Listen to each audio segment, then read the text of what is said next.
It's Thailand's most confusing paradox. This leader of Thailand hated the Chinese, tried to eradicate Chinese culture during his dictatorship, but at the same time chose a Chinese dish as the national dish of Thailand.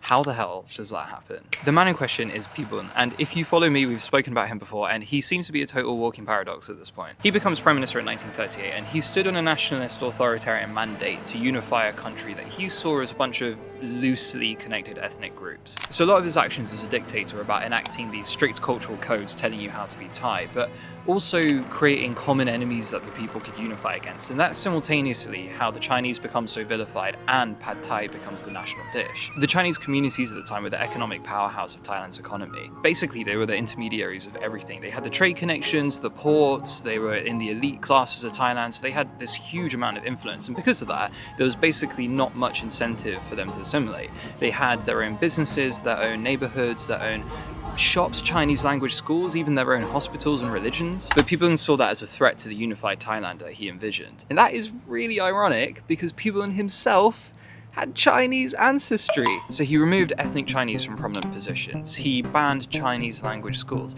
and he removed the food licenses from a lot of Chinese market vendors. At the same time, he took their staple market dish, goi tiao, and adapted it into a national Thai dish, pad Thai, a dish named after the people that would be promoted across all of Thailand, a country with really regional food. So it was more political than culinary. What I find really fascinating about this is you can see the similarities he has with Mussolini, someone that he spoke about a lot. Mussolini tried and failed to make rice the staple carb in Italy instead of pasta.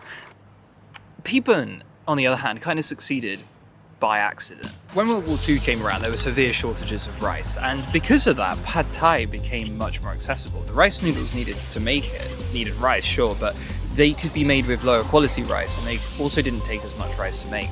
So, in a sense, you could argue that perhaps pad Thai became a staple dish not because people told everyone it was their dish, but because of wartime need. If you want to read more about that, I just wrote a really long piece explaining it all in my Southeast Asia history chat, and you can join it through the link in my profile. Pad Thai was taken from the Chinese community, but I'm not trying to say that somehow that makes it inauthentic. You shouldn't stop eating pad Thai, it's genuinely a great dish, but it's just that you're eating a much bigger story of how Thailand imagined itself, and that story is undeniably a little bit sinister.